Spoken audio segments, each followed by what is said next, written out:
நீலகிரி மாவட்டம் குன்னூரில் நகர்ப்பகுதியில் உலாவிய கரடியை பிடித்து அடர்ந்த வனப்பகுதிக்குள் வனத்துறையினர் விட்டனர். அதேபோல் கோத்தகிரியிலும் ஊருக்குள் நுழைந்த கரடி பிடிக்கப்பட்டு வனப்பகுதியில் விடப்பட்டதாக வனத்துறை கூடுதல் தலைமை செயலாளர் சுப்ரியா சாஹூ தெரிவித்துள்ளார்.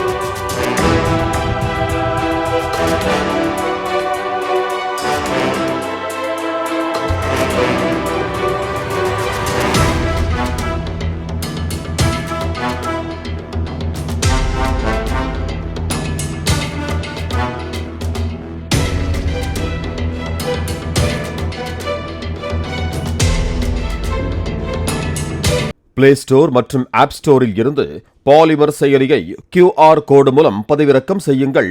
செய்திகளை உடனுக்குடன் பெறுங்கள்.